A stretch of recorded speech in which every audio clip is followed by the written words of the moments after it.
नहीं नहीं, मानता हूं अपराध हुआ मुझसे, परंतु क्षमा कर दो मुझे। अपमान की अग्नि में दया भस्म हो जाती है जयद्रथ।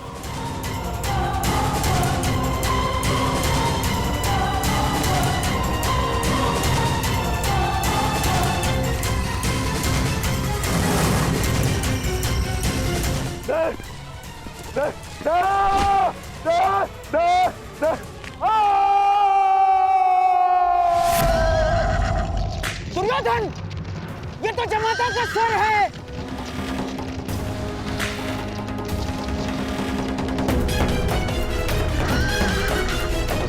जयद्रथ! जयद्रथ!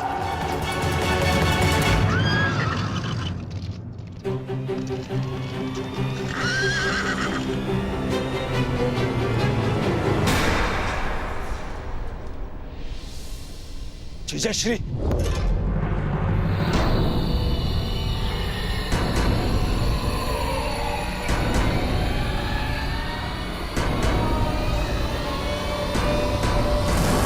जीजाश्री, जीजाश्री उठिए। जामाता श्री, महाराज जयद्रथ, जयद्रथ! जीजाश्री उठिए, जीजाश्री। जामाता, आंखें खोलिए जयद्रथ, महाराज जयद्रथ। जीजाश्री उठिए, उठिए, उठिए जीजाश्री।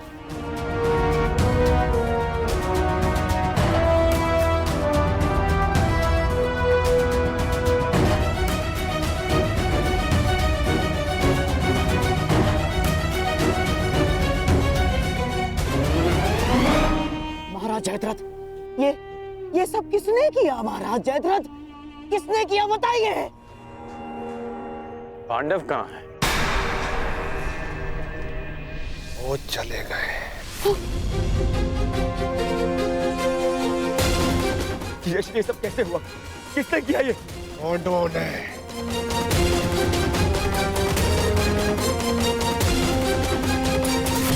उनके समक्ष बहुत रोया, गिड़गिड़ाया, क्षमा मांगी, परंतु उन्होंने मेरी एक ना सुनी।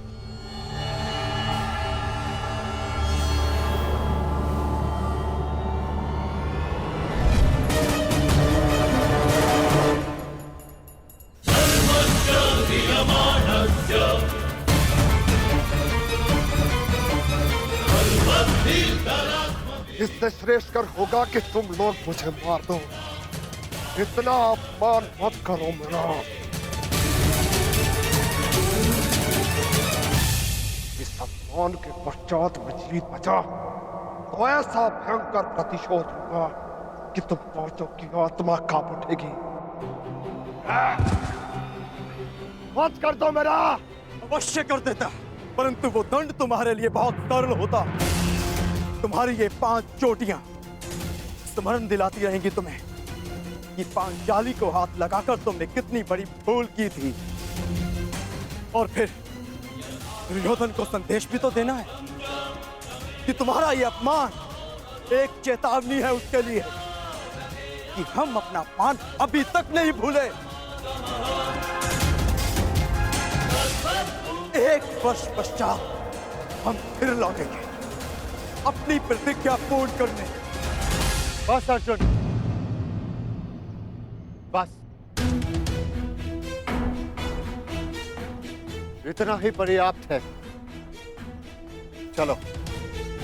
अर्जुन, मैं प्रतिशोध लूंगा।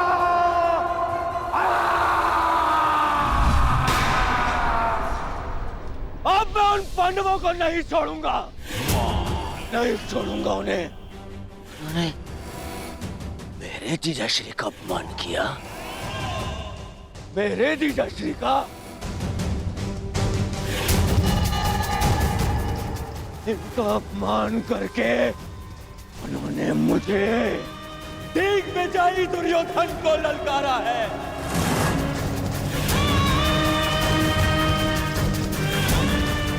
अधिक दूर नहीं गए होंगे वो पांडव।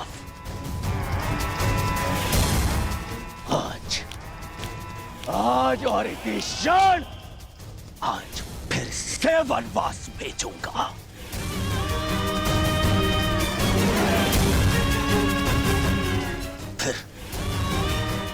फिर मैं उनका वध करूंगा।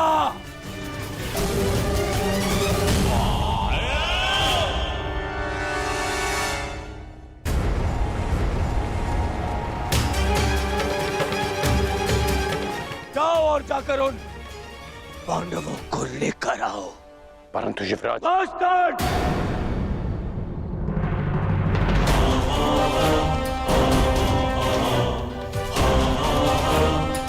बस, अब और नहीं।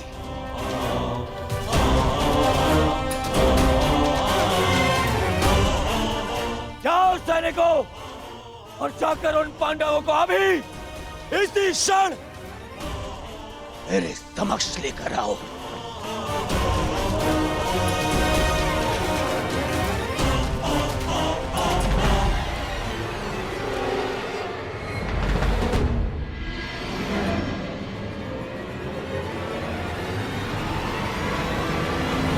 कर्ण,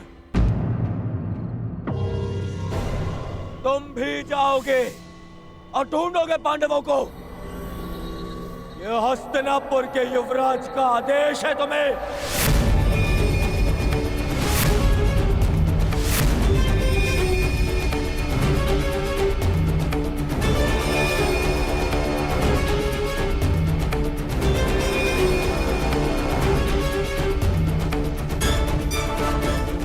दुर्योधन, मुझे इस पर संदेह है।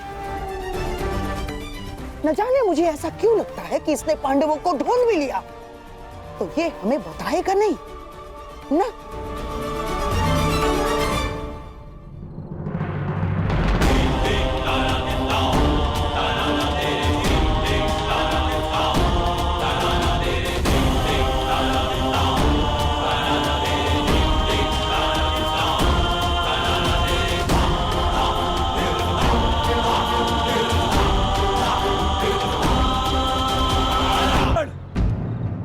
तुम भी जाओगे और ढूंढोगे पांडवों को।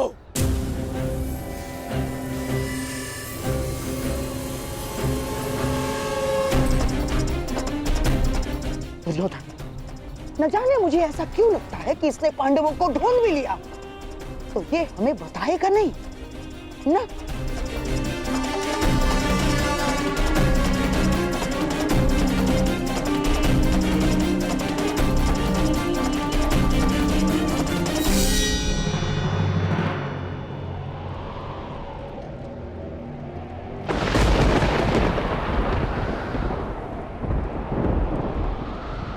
हे प्रभु, अज्ञातवास प्रारंभ हो चुका है। मेरे पुत्रों को सकुशल रखना, अपने शत्रु की दृष्टि से बचाए रखना।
भाग्य हमारे पक्ष में।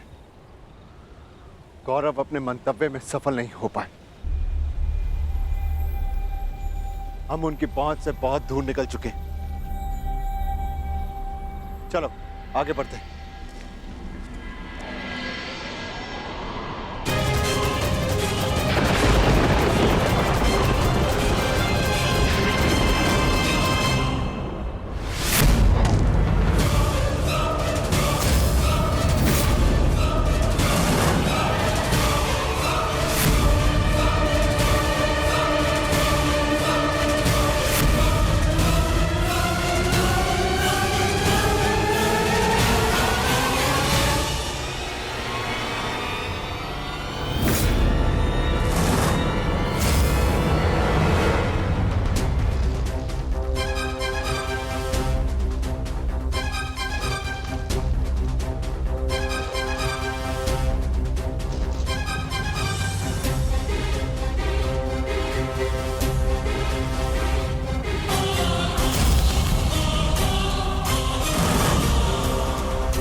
यदि आज फिर से वनवास भी गया तो तुम्हें स्वर्ग पहुंचा कर जाऊंगा। ये तो द्वंद पूर्ण होने पर पता चलेगा अर्जुन कि किसे वीर गति मिलेगी और कौन स्वर्ग जाएगा। कौन है वहां?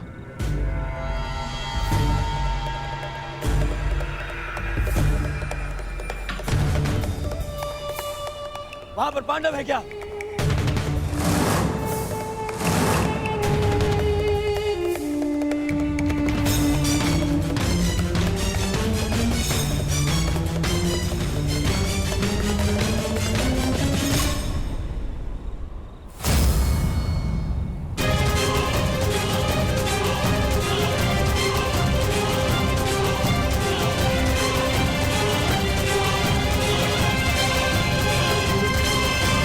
हाँ, पांडव है यहाँ।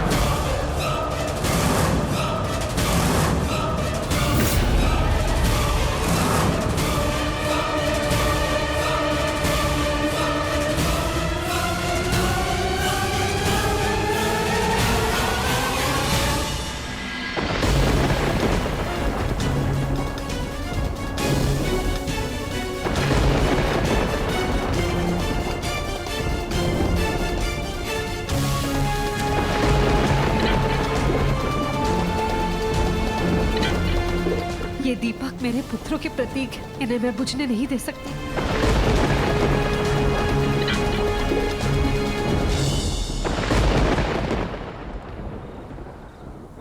दुर्योधन, देखो ये हमें भटका रहा है। नहीं मामाश्री, कर्ण मेरे साथ में ऐसा नहीं करेगा। दुर्योधन, कुछ समय पूर्व इस कर्ण ने जो हमारे साथ किया वो क्या था? हाथ में आए हुए पांडवों को जाने का अवसर दिया इसने।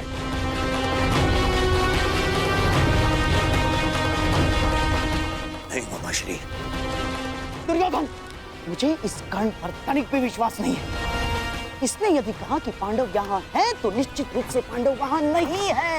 मेरा विश्वास करो, पांडव नहीं है वहाँ। मेरा विश्वास करो। हमें पांडवों को पकड़ना है। एक एक पल वो हमसे दूर होते जा रहे हैं। दुर्योधन, मैं कह रहा हूं, मेरा विश्वास करो। आओ मेरे साथ।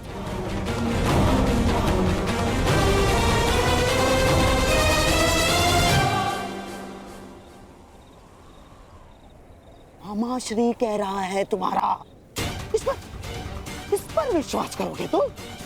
इस पर?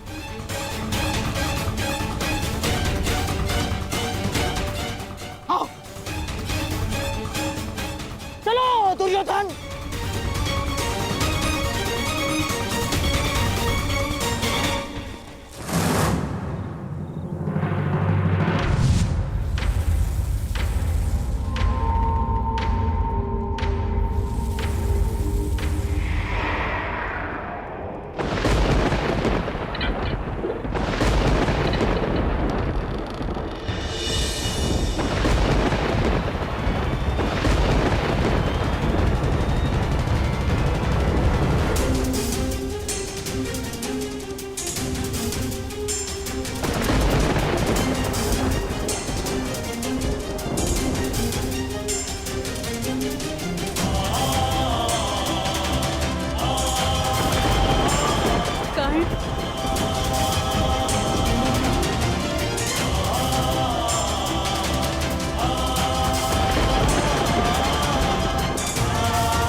समझना कि मैं तुम्हें दयावश छोड़ रहा हूं,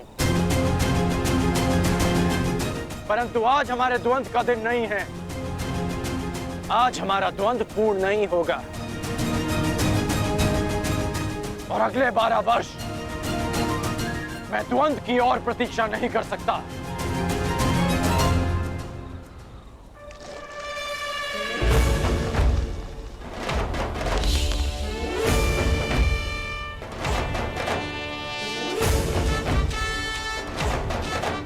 एक वर्ष पश्चात हम फिर मिलेंगे अर्जुन, जब तुम्हारा अज्ञातवास पूर्ण हो जाएगा।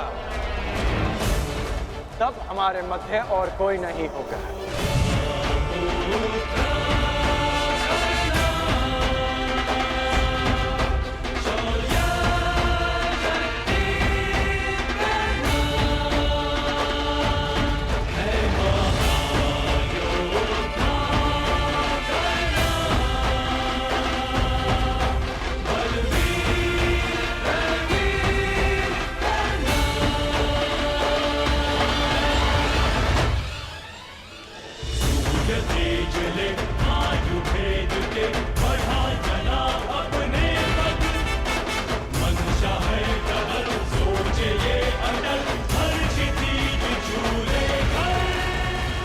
मैं जीवन में कभी कर्ण जैसे पुरुष से नहीं मिला।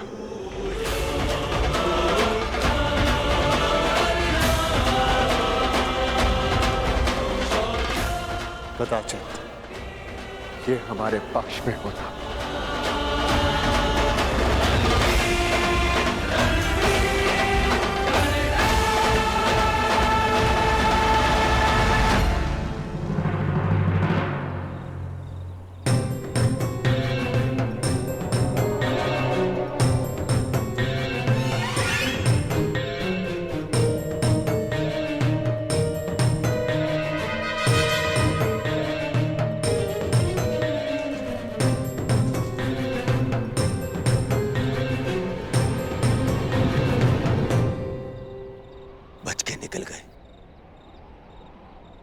फिर से बच के निकल गए, फिर से बच के निकल गए वो पांडव, फिर से बच के निकल गए मामाश्री। दुर्योधन, लगता है इस समय भाग्य उनके साथ है।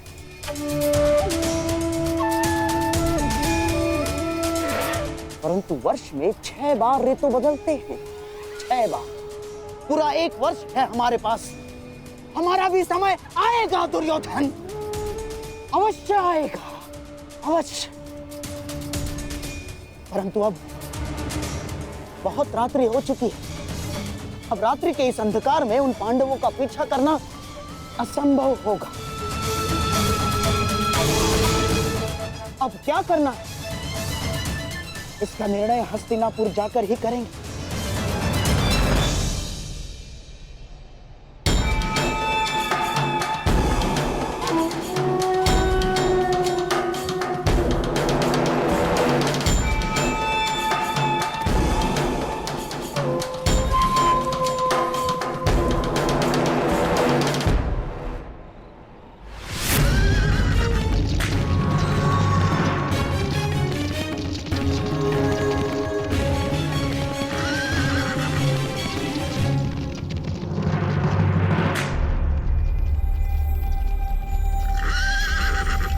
कहां खोए हो महारथी?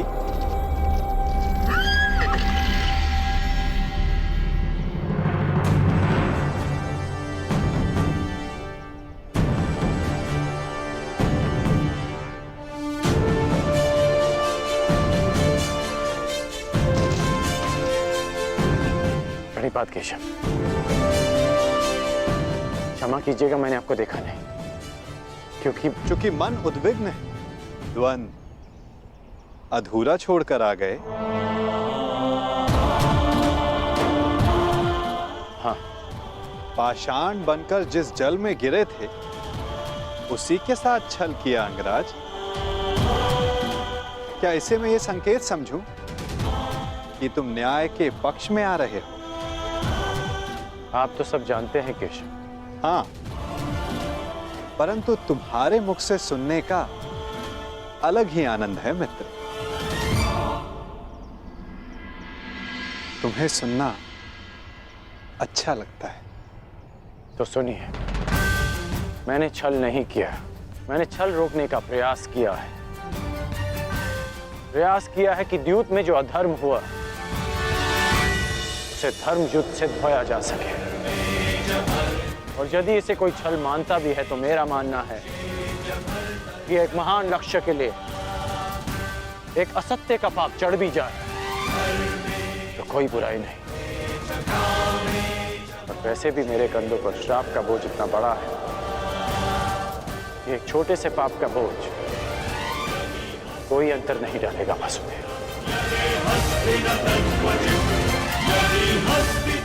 आज्ञा दीजिए वासुदेव।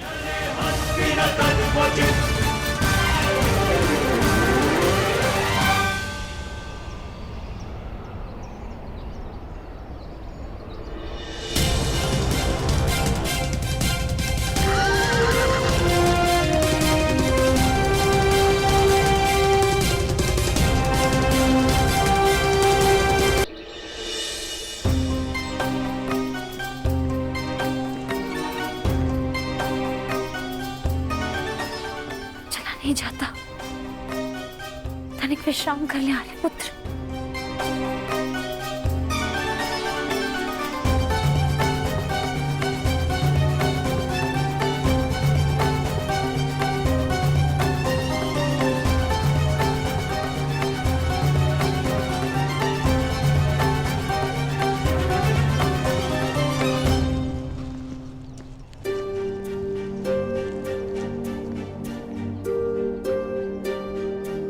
प्यास लगी है।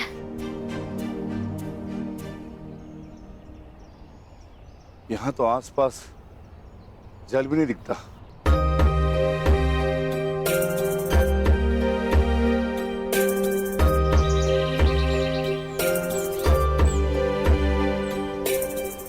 अनुज भाई, वो देखो, जल पक्षी। यहाँ जल अवश्य होगा। जी, मैं जाकर जल लेकर आता हूँ।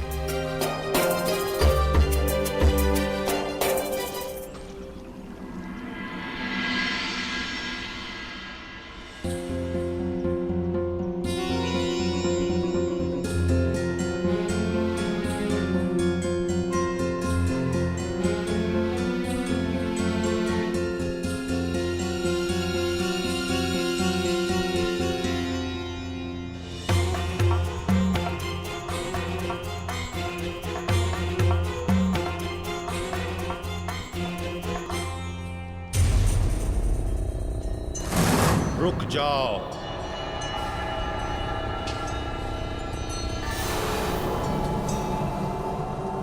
ये सरोवर मेरा है। इसका जल उपयोग में लेने से पूर्व मेरे प्रश्नों का उत्तर देना होगा।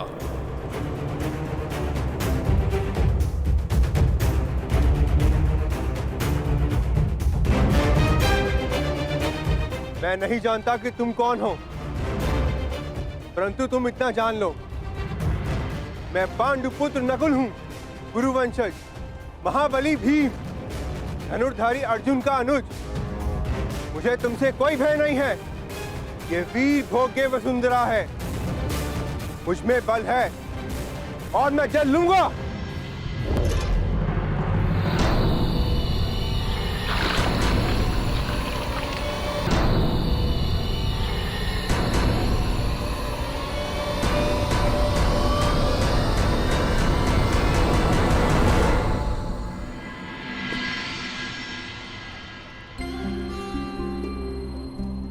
प्रणिपात माताश्री। यशस्वी भव। आपने मुझे स्मरण किया?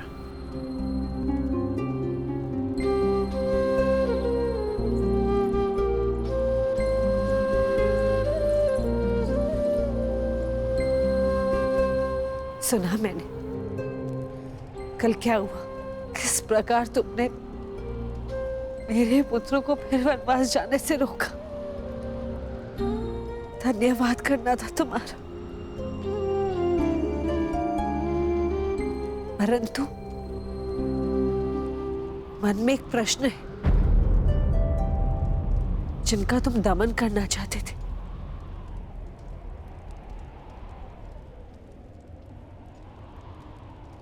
उन्हें क्यों छोड़ दिए? प्रतिज्ञा ली थी कि युद्ध में आपके पुत्रों को पराजित करूंगा, इसलिए जाने दिया। अर्थात वो युद्ध में अवश्य पराजित होंगे।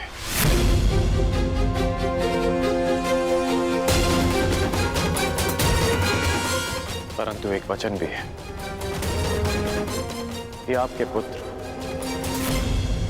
1 वर्ष का अज्ञातवास अवश्य पूर्ण करेंगे।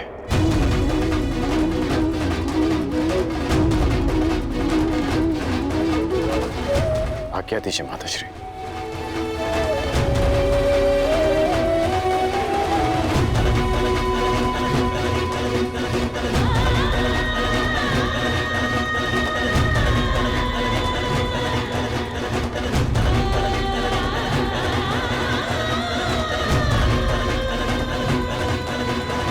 उनका तुम दमन करना चाहते थे,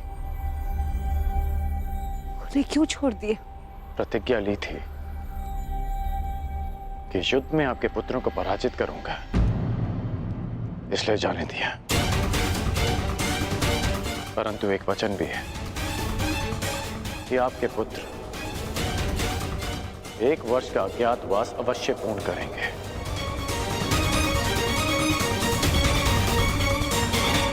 आज्ञा दीजिए माताश्री।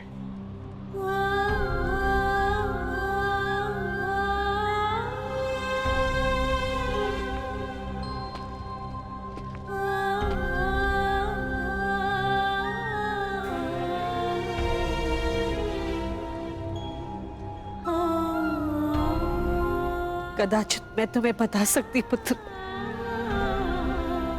कि तुम सबसे ज्येष्ठ कौन थे हो। हे भगवान, एक वरदान को क्यों मेरे लिए अभिशाप बना डाला तूने?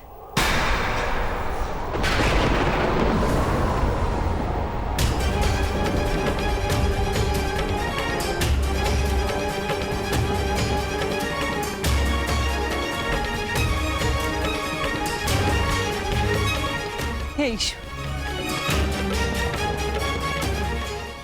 कौन सा संकट आने वाला है मेरे पुत्रों पर?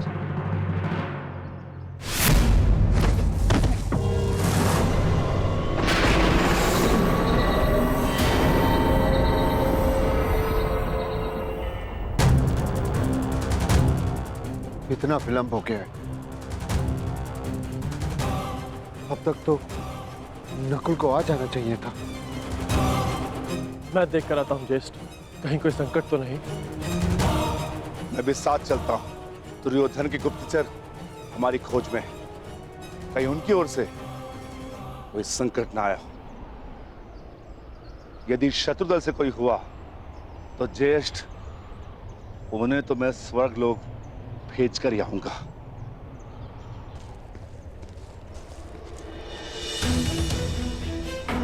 नकुल! नकुल! नकुल! नकुल! भ्राता भीम! नकुल! नकुल! नकुल! नकुल! नकुल! नकुल! उठ जा। नकुल! देखिए ना भ्राता भीम, क्या हुआ है नकुल को? ये कुछ बोल क्यों नहीं रहा? नकुल! नकुल उठ जा। नकुल!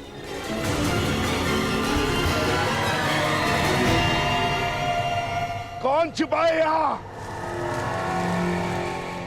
किसने मेरे अनुज नकुल पर प्रहार करने का साहस किया है? मैं भीम उसे ललकारता हूँ। मैं कहता हूँ सामने आ। आज तुम्हारा नाश तो निश्चित है। नकुल!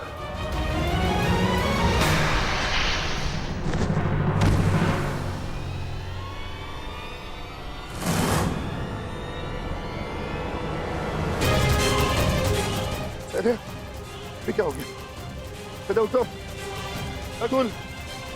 कदे उठो। कदे!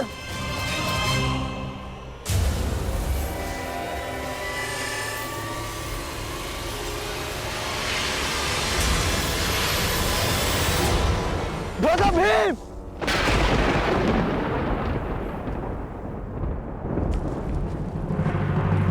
भ्राता भीम! भ्राता भीम! सहदेव! सहदेव! नकुल! नकुल!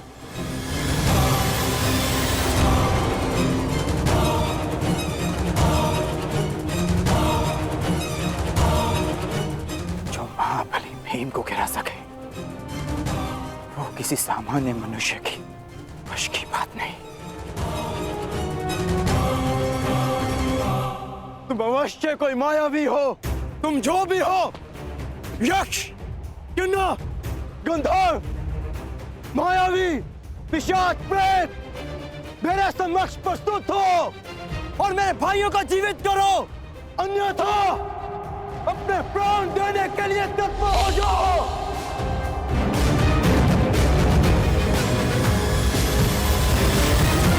मैं धनुर्धारी अर्जुन तुम्हें ललकारता हूं।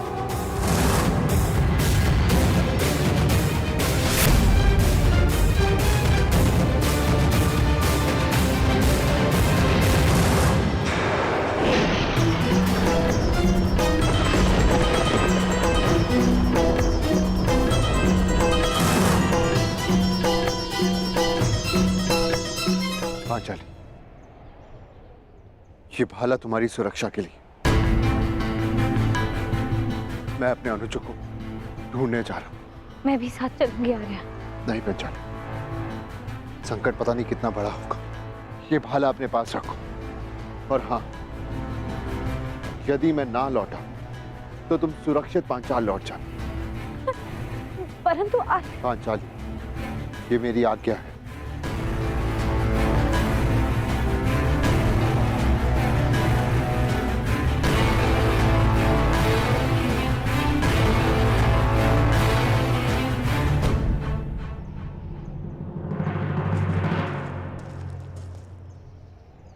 नकुल, भीम,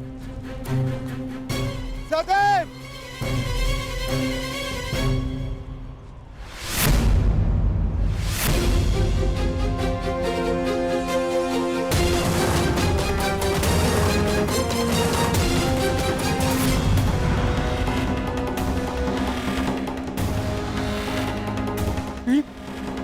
भीम, उठो भीम। सहदेव, सहदेव, नकुल, आंखें खोलो। अर्जुन, अर्जुन अपनी आंखें खोलो। अर्जुन, उठो मेरे अनुजो, उठो, उठो अनुजो, उठो।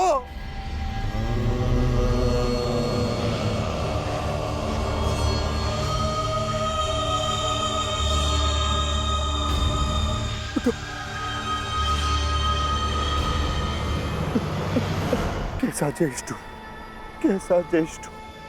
युद्ध में हारे जाने के पश्चात भी जिन्होंने मुझ पर अपना विश्वास नहीं हारा, उनकी सुरक्षा मैं कैसे नहीं कर सका? क्या उत्तर दूंगा, क्या उत्तर दूंगा मैं माता कुंती को? क्या उत्तर दूंगा मैं पांचाली को? क्या उत्तर दूंगा मैं उन्हें?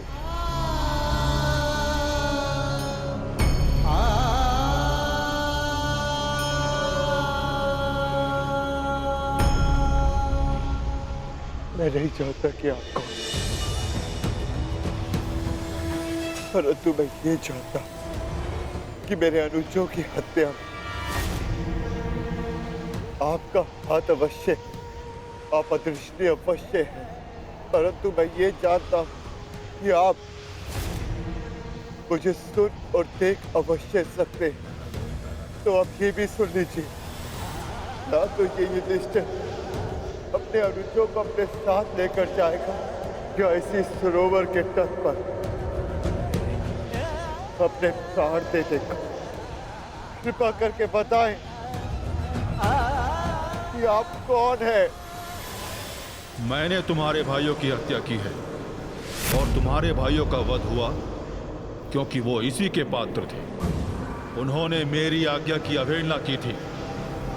मेरे प्रश्नों का उत्तर दिए बिना मेरे सरोवर का जल लिया और युद्ध करने को प्रस्तुत हुए। अब तुम्हारी बारी है युधिष्ठिर। मेरे प्रश्नों का उत्तर दोगे या युद्ध का आह्वान? बिना शत्रु को जाने, बिना उसका मंतव्य पहचाने युद्ध करना धर्म नहीं। इसीलिए समक्ष प्रस्तुत होकर आप मुझे बताएं कि आप कौन हैं।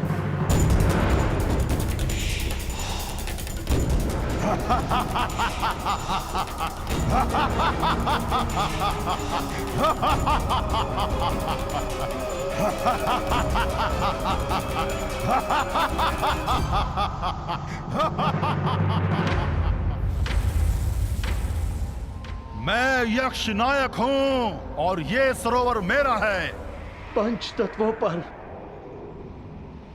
केवल परमेश्वर का अधिकार है, तो फिर इस जलाशय के जल का उपयोग करने से आप किसी को कैसे रोक सकते हैं? ऐसे कैसे किसी के प्राण ले सकते हैं आप?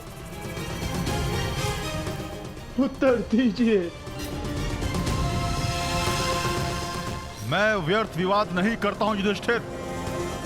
धर्मराज हो, इतना तो समझते हो ना कि बिना किसी की अनुमति लिए किसी की वस्तु का प्रयोग करना चोरी है और मैंने चोरों को दंड दिया है। परंतु तुमने यहां आकर ना मेरी संपत्ति पर दृष्टि डाली और ना मुझे युद्ध के लिए ललकारा। अभी तो तुमने मेरा आह्वान किया, इसलिए मैं तुम्हें एक अवसर देता हूं। मुझे मेरे प्रश्नों का उत्तर दो और मैं तुम्हारे एक भाई को जीवित कर दूंगा। बोलो, स्वीकार है?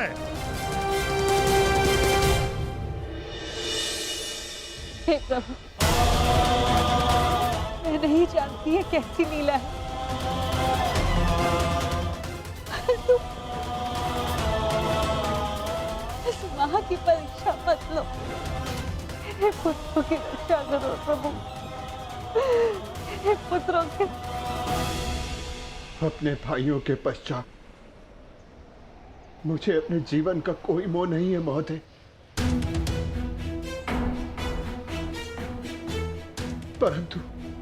परंतु मेरा एक भाई जीवित हुआ तो मुझे संतोष होगा। तो ठीक है, मेरा पहला प्रश्न, मनुष्य का सबसे बड़ा धर्म क्या है? मनुष्य का सबसे बड़ा धर्म अपना लक्ष्य पूरा करना है। और उसका लक्ष्य क्या है? अपना कर्तव्य पूरा करना। मनुष्य में कितने वर्ण हैं और प्रत्येक वर्ण का कर्तव्य क्या है? मनुष्य में 4 वर्ण हैं, ब्राह्मण, क्षत्रिय, वैश्य, शूद्र। ब्राह्मणों का कर्तव्य है केवल वेद पाठ करना ही नहीं, बल्कि धर्म को जनमानव में बसाना भी है। क्षत्रिय का कर्तव्य पराक्रम से धर्म की रक्षा करना है। वैश्य का कर्तव्य आर्थिक उन्नति करना है और शूद्र का कर्तव्य सेवा करना। परंतु इन चारों कर्तव्यों से बड़ा भी एक कर्तव्य है, वो है प्रत्येक मनुष्य का हित करना।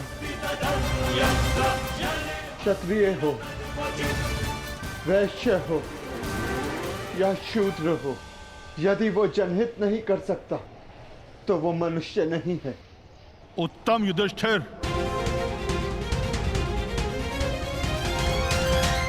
आओ कि जल से पतला कौन है?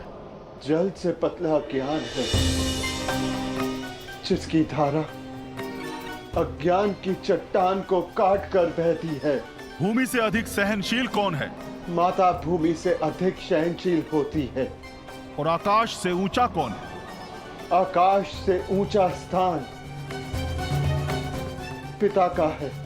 वायु से अधिक गति किसकी है? और भूसे के तिनकों से अधिक संख्या किसकी है?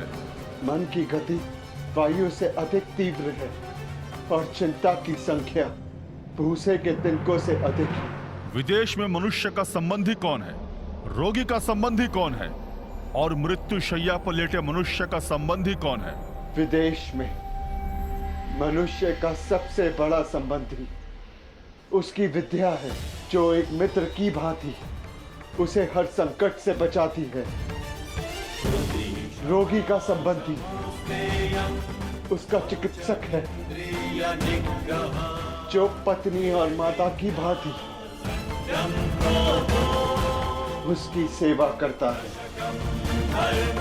और मरने वाले का संबंधी केवल धर्म और दान है, उसके सत्कर्म है, जो मरने के पश्चात उसके साथ जाते हैं।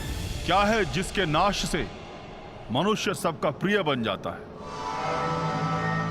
क्या है जिसके नाश से मनुष्य सुखी हो जाता है? और कौन सा शत्रु है जो मनुष्य का नाश करता है? अहंकार के नाश से मनुष्य सबका प्रिय हो जाता है। कामनाओं के नाश से वो सुखी हो जाता है। और वो शत्रु जो मनुष्य का नाश कर दे, वो क्रोध है।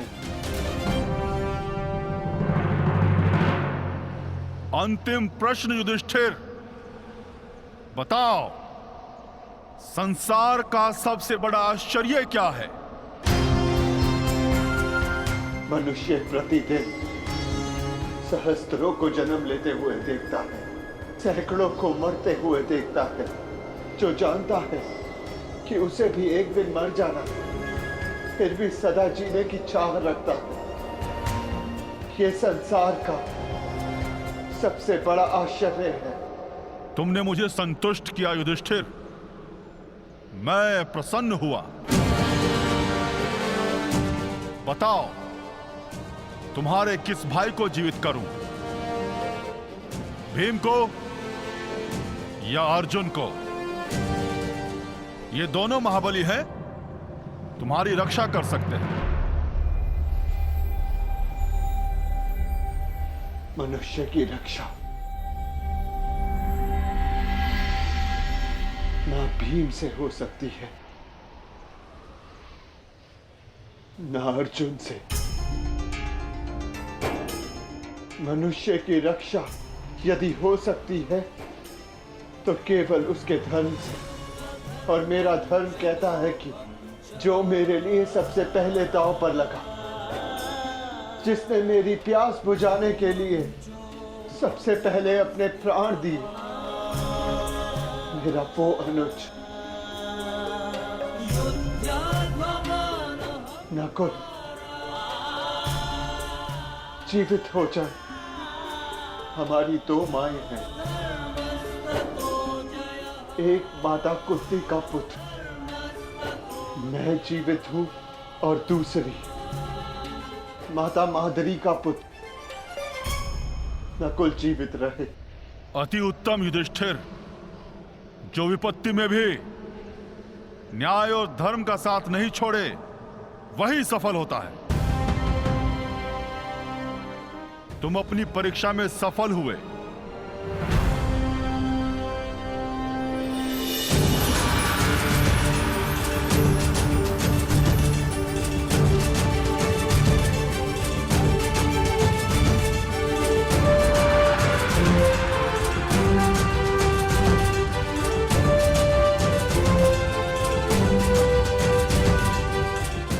आज मैं पूरा संसार जीत के, मेरे पांचों भाई मेरे साथ हैं, मुझे किसी की कामना नहीं।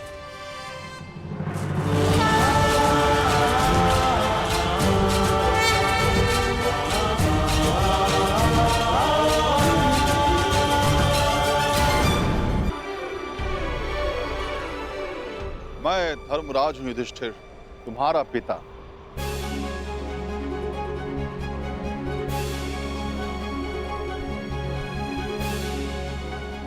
मैं तुम्हारी परीक्षा ले रहा था। मैं जानना चाहता था कि होने वाले महायुद्ध में क्या तुम न्याय कर पाओगे, और मुझे विश्वास हो गया कि तुम सदा न्याय और धर्म की स्थापना करोगे। विजय भाव पुत्र, विजय भाव।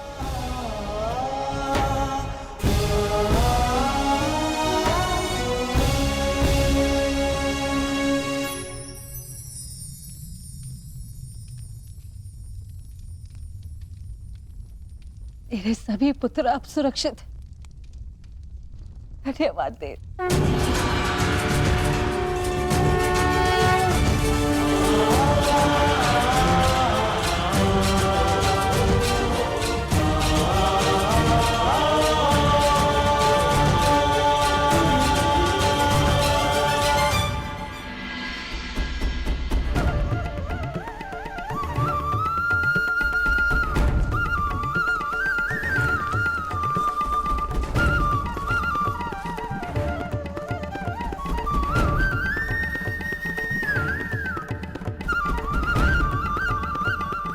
प्रणिपात वासुदेव।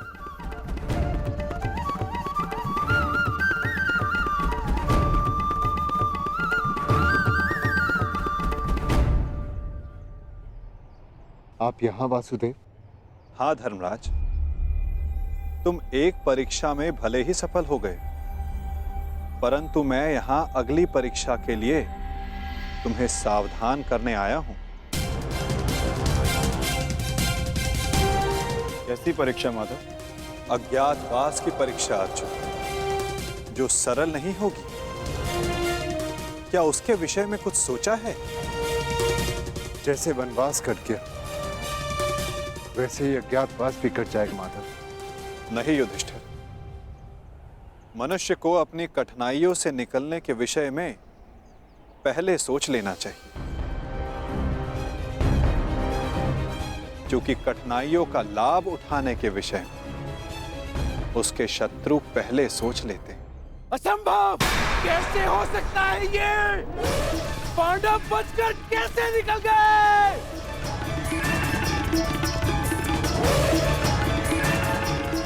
दिग्विजय प्राप्त कर ली, चारों दिशाएं जीत ली, परंतु हर बार पांडवों से क्यों हार जाते हो तुम? इतने सैनिक साथ थे, शकुनी तुम भी थे, फिर कैसे असफल हुए? कैसे?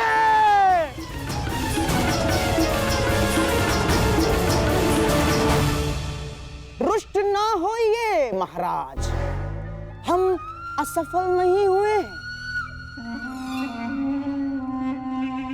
क्योंकि पांडवों का अज्ञातवास भंग हो चुका है।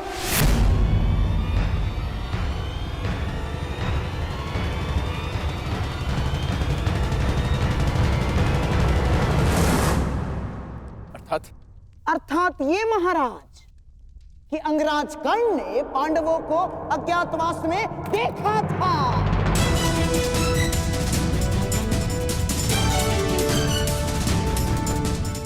इसीलिए नीति अनुसार पांडवों का अज्ञातवास भंग हो चुका है।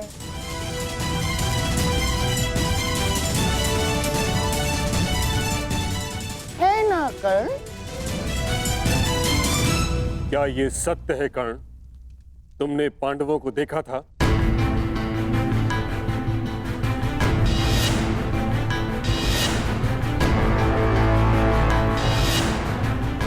जानता हूं पुत्र, तुमने अवश्य पांडवों को देखा है, परंतु अब समय है कि उनके विरुद्ध एक और अधर्म को होने से रोका जा सके। उत्तर दो कर्ण, क्या तुमने पांडवों को देखा था? जी, देखा था।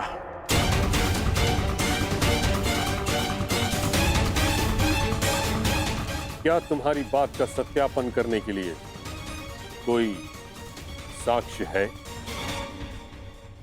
नहीं। ऐसा क्यों?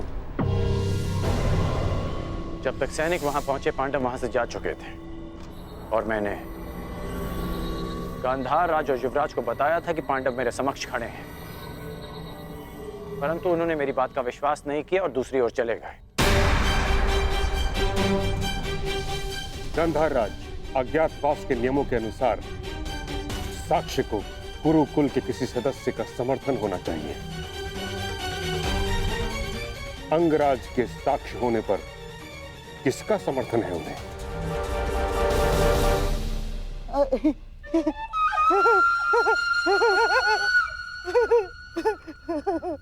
अंगराज कर्ण की बात पर कौन अविश्वास कर सकता है महामहिम? और उनके साक्ष्य होने पर स्वयं कुरुवंश के सम्राट दुर्योधन का समर्थन भी है, हैं? हाँ, मुझे अपने मित्र कर्ण के ऊपर पूर्ण विश्वास है।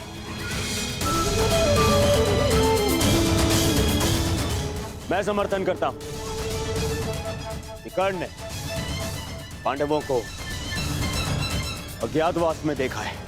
युवराज, यदि तुम्हें विश्वास था तो कर्ण की बात ना मानकर दूसरी ओर क्यों चले गए? और आप गांधार राज, यदि आपको कर्ण की बातों पर विश्वास था तो आप उसके पास क्यों नहीं गए? इसका अर्थ यह है कि आपको कर्ण पर विश्वास नहीं था, अर्थात अज्ञातवास भंग नहीं हुआ।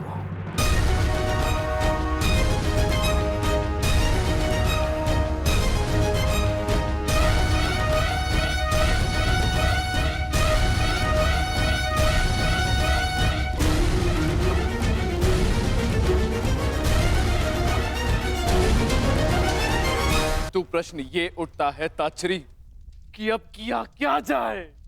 खोज, पांडवों की खोज के अतिरिक्त कोई मार्ग शेष नहीं, क्योंकि नियम अनुसार पांडवों का अज्ञातवास किसी विघ्न के बिना आरंभ हो चुका है। अज्ञातवास में जाने का समय हो गया है,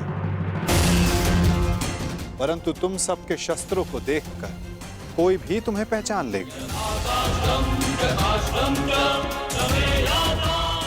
भीम की गदा, अर्जुन का गांडीव और तुम सबके अस्त्रों और शस्त्रों को देखकर तुम्हें कोई भी पहचान सकता है।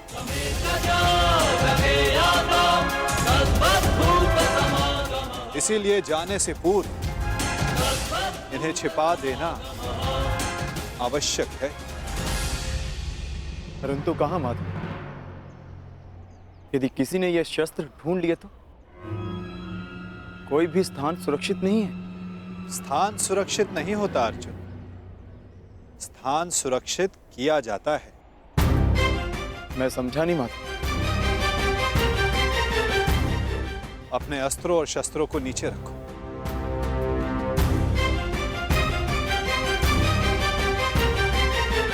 सखी, इस वृक्ष के पीछे श्वेत वस्त्र रखे हैं, उन्हें यहां लेकर आ जाओ। जी।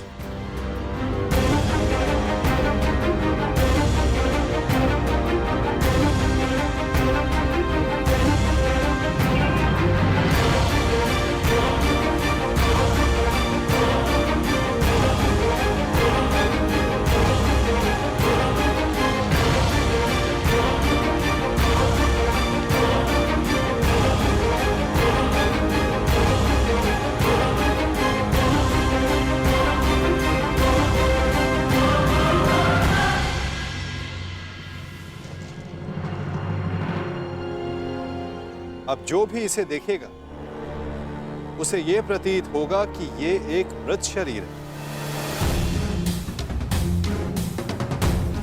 कुछ लोग भय के कारण तो कुछ लोग घृणा के कारण यहां नहीं आएंगे।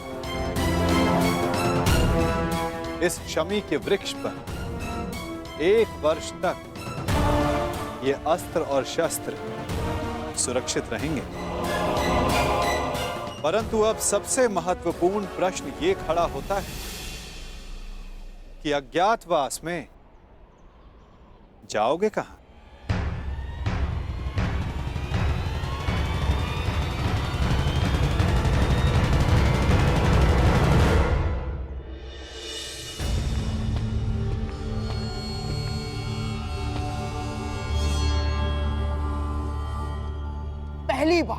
पहली बार किसी ने भरी सभा में शकुनी को मूर्ख सिद्ध किया है कर्ण,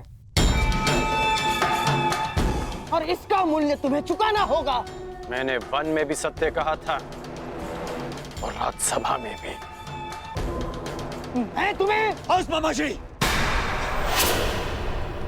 बस। एक दूसरे के ऊपर आरोप लगाने बंद कीजिए। तो हो गया तो हो गया। अपने घायल दम पर आरोप का मलहम लगाना बंद कीजिए। और तुम कौन? अपने आप को मेरा सेवक कहते हो ना? तो ठीक है, अब तुम मेरा आदेश मानोगे। जाके ढूंढो उन पांडवों को। केवल 1 वर्ष है मेरे पास, केवल 1 वर्ष। आर्यव्रत के सभी राजा या तो मेरे अधीन हैं और या मेरे मित्र। तो अब जाओ और ढूंढो इन्हें, गुप्तचर भेजो, जो करना है करो। परंतु मुझे सूचित करो कि पांडव कहां छुपे हैं। बस। जिस आर्यव्रत पर विजय पाने के लिए 12 वर्ष लग गए दुर्योधन, 12 वर्ष, वहां 12 महीनों में पांडवों को कैसे ढूंढ पाओगे तुम? अब हमें ये कार्य शक्ति से नहीं, युक्ति से करना होगा दुर्योधन। लीजिए, ये नई युक्ति आई। अर्थात मामाश्री? अर्थात पांडव किसी भी परिस्थिति में हमारे मित्र राष्ट्रों में नहीं जाएंगे। ना, वो वहां जाएंगे जिन्होंने हमारी अधीनता स्वीकार तो कर ली है, परंतु जो मन से पांडवों के पक्ष में है। मन से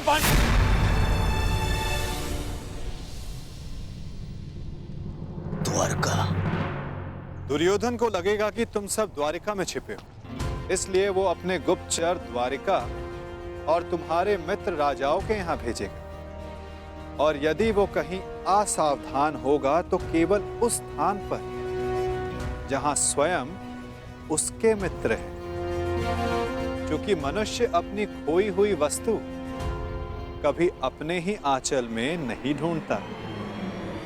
मैं समझा नहीं, आपका संकेत क्या है वासुदेव? तुम विराट नगर जाओ युधिष्ठिर।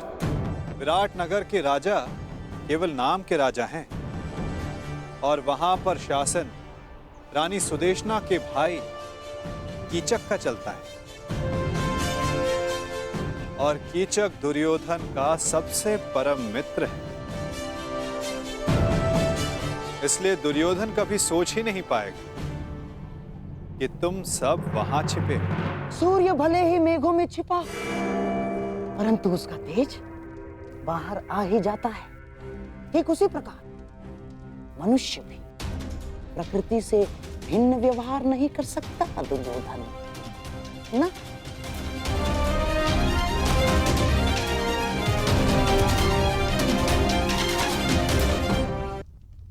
युधिष्ठिर धर्मराज है, इसलिए कहीं उपदेशक या मंत्री बना बैठा होगा। इस बार तुम्हें अपनी प्रकृति से भिन्न व्यवहार करना होगा युधिष्ठिर। तुम कंक के नाम से राजा विराट से मिलोगे और तुम वो कार्य करोगे जो तुम जीवन में कभी नहीं करना चाहते। तुम राजा विराट के साथ चौसर खेलोगे।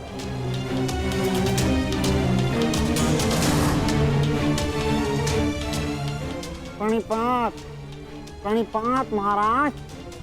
वृकोदर भीम के पेट की अग्नि बुझती नहीं, इसीलिए वो कहीं मिष्ठान्न के प्रतिष्ठान पर होगा। उसकी भूख स्वयं उसका पता बता देगी। तुम्हें अपनी भूख पर नियंत्रण रखना होगा भीम। तुम वल्लभ बनकर विराट की भोजनशाला में काम करोगे।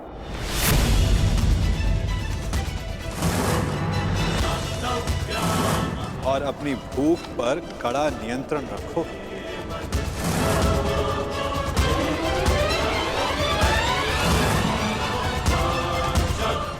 और अर्जुन,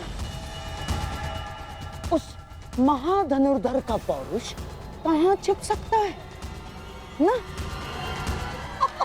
वो कहीं होगा सैनिक के वेश में अपना पौरुषत्व दिखाए।